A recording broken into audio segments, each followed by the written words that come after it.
Travel பண்ணாத மனுஷனும் கிடையாது, போகாத இடமும் நிறைய பேர் எப்படி சொல்லணும்னா, அந்த ரைடிங் தான்.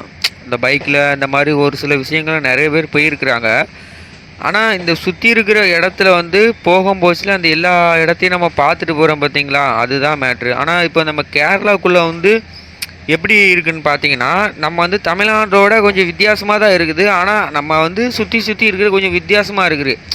ஏன்னா நம்ம ட்ராவல் பண்ணும் போச்சுலேயே எப்படி சொல்லுது, நம்ம வந்து பஸ்ஸில் தான் ஆக்சுவலாக போயிட்டுருக்கோம். ஆனால் அதை சுற்றி பார்க்கும் போச்சில் ஒவ்வொரு இடமா அந்த ரோடு இந்த மாதிரி எல்லாமே பார்க்கும் போச்சு ஒரு வித்தியாசமாக ஒரு ஃபீலாகவும் இருக்குது. ஆனால் அதே போல் நமக்கு வந்து எப்படி சொல்கிறது, ரொம்ப என்டர்டைமாக இருக்குது. நம்ம எப்படா ட்ராவல் பண்ணுவோம், நம்ம எத்தனை மணிக்கு வண்டி கிளம்புவோம் அப்படிங்கிற ஒரு இன்ட்ரெஸ்டிங் மட்டும் தான் நமக்கு இருக்குமே தவிர, என்ன பண்ணலாம் அடுத்தது ஒவ்வொரு ஊராக வரும். ஏன்னா ஒவ்வொரு ஊரும் புரியாத ஊர், தெரியாத இடம் அப்படிங்கும்போது வித்தியாசமாக இருக்கும். ஏதோ ஒன்று பார்க்கும் அப்படிங்கிற ஒரு எண்ணம் இருக்கும். இப்போ நம்ம தெரிஞ்ச இடத்தையே பார்த்துட்டு இருந்தால் நமக்கு ஏதாவது ஒரு அஃபெக்ஷன், இப்போ நம்ம பிறந்து ஊரில் இருக்கோம், அதுவே ஒரு அஃபெக்ஷனாக இருக்கும். நம்ம தெரியாத இடத்துல போயிட்டு இருக்கும்போது எப்படி இருக்கும்னு நினச்சி பாருங்களேன். அதுவும் எப்படி சொல்கிறது, சின்ன ரோடு, அந்த சின்ன ரோட்டுக்குள்ளே அப்படியே ஏதாச்சும் அப்படியே ஃபீலிங் பண்ணி ரோட்டில் என்னென்ன வித்தியாசமாக இருக்கும். ஏன்னா கேரளாவுக்குள்ளே பொதுவாக நம்ம சொல்லவே வேண்டாம், ஒவ்வொரு இடமும் ஒவ்வொரு மாதிரி இருக்கும். அதே போல் எப்படி சொல்கிறது, நம்ம வந்து நம்மளோட இதை மட்டும் நம்மளை என்ன ஒரு மன அமைதி, அப்படி ரைட்டு என்ன போயிருக்கோம் அவ்வளோதான். அப்படியே அந்த ஃப்ரெண்டு கேபினில் உட்காந்துட்டு எது போகுது என்ன வருது அப்படிங்கிற ஒரு மைண்ட் செட்டில் தான் அப்படியே போய்கொண்டே தான் இருக்குது. ஏன்னா ட்ராவலுங்கிறது எல்லாத்துக்கும் பிடிக்கக்கூடிய ஒரு விஷயந்தான். ஆனால் இங்கே ஒரு விஷயம், என்ன விஷயம் பார்த்தீங்கன்னா, முக்குக்கு முக்கு கட்டிங் உண்டு. திரும்புகிற இடம் உடனே டிராஃபிக் ஆகும். இந்த மாதிரி இடத்துல வந்து நம்ம கெஸ் பண்ணவே முடியாது. நம்ம அண்ணனை பார்த்தீங்கன்னா, நம்ம அண்ணன் வந்து மாஸ் தான். ஏன்னா அவங்களாம் இல்லாமல் நம்ம ஒன்றுமே இல்லை, அவ்வளோதான். நம்ம சொல்லுறதுக்கு ஒன்றும் இல்லை. அவங்க டிரைவிங் கஷ்டப்பட்டு பண்ணுறாங்க, நம்ம சொகுசாக உட்காந்து பார்த்துட்டு வரோம். இதுதான் ஒரு மேட்ரு. இருந்தாலும் சரி, அவங்களோட இதுவும் இந்த இதில் இருக்குது, இந்த வீடியோவில் அவங்களோட கஷ்டமும் இருக்குது அப்படிங்கிற இதை நம்ம தெரிவிச்சுக்கணும். ஏன்னா அவங்க இல்லைன்னா நம்ம இல்லைல்ல, அதுதான். அதுவும் இந்த கேஆர்டிசி பஸ்ஸை பார்த்தாலே ஒரு இது தாங்க, அப்படியே வாங்கி உள்ளுகுடி பூந்து போவோம். கேரளாவில் ஆக்சுவலாக பொதுவாகவே எப்படி சொன்னால் கேஆர்டிசி பஸ் வந்து நிற்கவே மாட்டாங்க. எதோ சொன்னாலும் சரி டப்புன்னு குறுக்க வந்து போயிட்டே தான் இருக்கும் வண்டி. ஆனால் அதெல்லாம் நம்ம கண்டுக்கிற கிடையாது. நமக்கு தேவை என்ன, நம்ம ட்ராவல் பண்ணுறோம், அவ்வளோதான். ட்ராவலில் கிடைக்கிற சுகம் எங்கேயுமே கிடைக்காது. ஒரு எப்படி சொல்கிறது, ஒரு ஒயின் ஷாப்பில் போயா இல்லை ஒரு கோட்டு வாங்கி அடித்தா கூட அந்த சுகம் கிடைக்காது. அந்த சுகம் கிடைக்கும் ட்ராவலில் வந்து. அதுதான் ஒரு இனிமையான ஒரு சுகம். அந்த சுகத்தை வந்து எப்படி சொல்கிறது, அனுபவிச்சவங்களுக்கு மட்டும்தானே தெரியும். சொல்லுவாங்கள்ல, நான் இந்த மாதிரி இடத்துக்கு போனப்பா, இப்படிலாம் இருந்துச்சு, அப்போல்லாம் இருந்துச்சு, ரொம்ப சந்தோஷமாக இருந்துச்சுன்னு.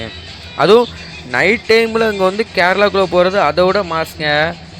எப்படி சொல்லுது, நம்ம நினச்சி பார்க்காத அளவுக்குலாம் வித்தியாசமாக இருக்கும். அங்கங்கே லைட் செட்டிங்கு, அந்த ரோடு ரொம்ப சின்னது, அதனால் வந்து எப்படி சொல்கிறது, ரொம்ப பார்க்கவே வித்தியாசமாக இருக்கும். நெருக்க வீடு, திடீர்னு திரும்பினா ஒரு ஹில்ஸ் பக்கம். அங்கே பார்த்தீங்களா, அந்த லோடோடு இவ்வளோ கஷ்டப்பட்டு போகிறாங்க. உண்மையில் இந்த ரோட்லலாம் போகிறது ரொம்ப ராலி வச்சுலாம் போகிறது ரொம்ப கஷ்டங்க. எப்படி சொல்கிறது, ஏன்னா சிடுக்குன்னு அந்த ஆப்போசிட்டில் வர வண்டிங்க எல்லாமே அணைச்சி விட்டு போயிடுவாங்க. அப்படி தான் ஒரு போன ட்ரிப்பு பார்க்கும்போது ஒரு வண்டி வந்து அப்படியே கவுந்து ஈச்சாரு. பாவம், அவனை ஒரு என்ன செய்வார், அப்படியே ஃபுல்லாக கவுந்துருச்சு. வண்டி ஃப்ரெண்டு ஃபுல்லு உடஞ்சிருச்சு. ரிட்டர்ன் போக முடியாது, லோடு ரொம்ப கஷ்டம், ரொம்ப மனசு கஷ்டமாக இருந்துச்சு. சரி ஏட்டு எல்லாமே நம்ம கடவுள் இறைவன் செயல் தான் அப்படின்னு நினச்சி நம்ம போயிட்டுருக்குறோம், வேறு நம்ம ஒன்றுமே இல்லை, அவ்வளோதான். ஆனால் அவர் லோடு வச்சுட்டு போகிறாரு பார்த்தீங்களா, அதுதான் ரிஸ்க்குங்க. ஆக்சுவலாக எல்லாமே டிரைவர்கள் எல்லாமே உயிரை வந்து முதலீடாக வச்சு தான் போகிறாங்க, சரிங்களா. நம்ம ஆனால் சொல்லிக்கலாம், அப்படி இப்படின்னு சொல்லிக்கலாம். ஆனால் அந்த ஸ்டீரிங்கில் உட்காந்து அந்த வட்டை பிடிக்கும் போது தான் தெரியுதுங்க அதோட வலி வேதனை. நானும் வண்டி ஓட்டி இருக்கிறேன், இந்த மாதிரி நிறைய இதெல்லாம் இருந்துருக்குது. ஆனால் எப்படி சொல்கிறது, இந்த ஹில்ஸில் இந்த கேரளாக்குள்ளெலாம் ரொம்ப வண்டி ஓட்டுறோன்னா ரொம்ப ரேரு. தமிழ்நாட்டில் கூட ஏதோ அப்படி இப்படின்னு ஓட்டிடலாம். கேரளாவுக்குள்ளே நான் ஓட்டுற ரொம்ப கஷ்டம், கஷ்டப்பட்டு தான் ஓட்டுற மாதிரி இருக்கும், அந்த மாதிரி ஒரு சூழ்நிலை.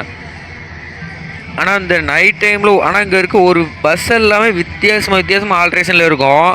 பார்க்கறதுக்கு ஒரு எப்படி சொல்கிறது வித்தியாசமாக இருக்கும், ஒரு நல்லாயிருக்கும். நம்ம அப்படியே போக முடியல, ஒவ்வொரு பஸ்ஸில் ஒவ்வொரு ஸ்டைலு. ஆனால் எல்லா பஸ்லேயும் சிவன் டேடி ஃபோட்டோ இருக்கும். டேடி இல்லை, ஏன்னா எல்லாமே கேரளாவில் இருக்க மேக்ஸிமம் எல்லாமே சிவன் பக்தர் தான் நினைக்கிறேன். ஏன்னா எல்லா பஸ்லேயுமே வந்து சிவன் ஃபோட்டோ தான் இருக்குது. அப்படிங்கும்போது நம்ம சிவனை பார்த்துட்டு சிவான்னு எழுதிருந்தாலே நம்ம அது அப்படியே சந்தோஷத்தில் உருண்டுருவோம். சிவன் ஃபோட்டோ ஓட்டிருக்கோம் நம்ம எப்படி சொல்லவா வேணும், சொல்லவாப்போம். அது ஒரு வரம்.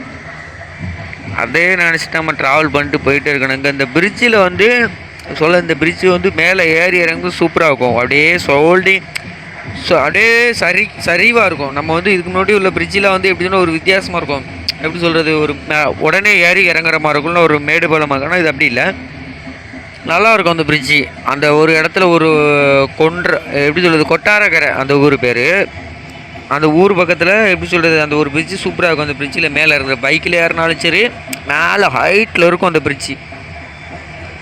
இப்போ சிட்டிக்குள்ளே நம்ம வந்தால் எப்படி சொல்கிறது, சிட்டிக்குள்ளே அன்டைமு ரொம்ப எப்படி சொல்கிறது, ரொம்ப டிராஃபிக்காக தான் இருக்கும். நம்ம அப்படியே எப்படி சொல்கிறது 40 அந்த ஆர்பிஎம் அந்த ஸ்பீடில் தான் நம்ம வர முடியும். அப்படி வர டைமில் எப்படி சொல்கிறது, பார்த்தீங்களா, நம்ம ஊர் சைடில் இருக்கிறதோட இங்கே வந்து ஒரு வித்தியாசமாக இருக்குது. வித்தியாசமான ஒரு மூமெண்ட்டு, வித்தியாசமான ஒரு தருணம், இதெல்லாம் வந்து கிடைக்கணும்னா அந்த இறைவனுக்கு தான் நன்றி சொல்லணும். ஏன்னா நமக்கு வந்து நம்ம ஒன்றுமே இல்லை. ஏன்னா கேரளாவில் மேக்ஸிமம் இருக்கிறவங்க பாதி பேர் எப்படி சொல்கிறதுனா, இந்த தமிழ் பாதி இந்த பக்கம் கொல்லத்தில் இருக்கிறவங்களாம் தமிழில் இருக்கிறவங்க தான் இருக்கிறாங்க. ஏன்னா நிறைய பேர் என்கிட்ட தமிழில் பேசுனாங்க. ஏன்னா நான் தமிழில் பேசுகிறத பார்த்து பேசினேன் கேட்டு. அப்புறம் நான் தமிழ்நாடு அந்த பக்கம் சென்னையில் இருந்திருக்கேன், திருநெல்வேலி, மதுரை, அந்த மாதிரி நிறைய ஊர் சொன்னாங்க. சரி, அதையும் தாண்டி சரி நம்ம ஒன்றும் பிரச்சனை இல்லை, இருந்தாலும் போனாலும் கேரளாக்காரங்க நம்ம சகஜமாக தான் பழகுறாங்க, அவ்வளோதான். வேறு ஒன்றுமே இல்லை, எல்லாமே இறைவன் செயல் தான். ஒவ்வொரு நொடியும் இந்த சிட்டிக்குள்ளெல்லாம் போகும்போச்சில் ரொம்ப நெருக்கடியான பிளேஸு. ஏன்னா நம்ம பஸ்ஸில் போகிறதுனால ரொம்ப இதாக இருக்கும். அதனால தான் எல்லாத்துக்கும்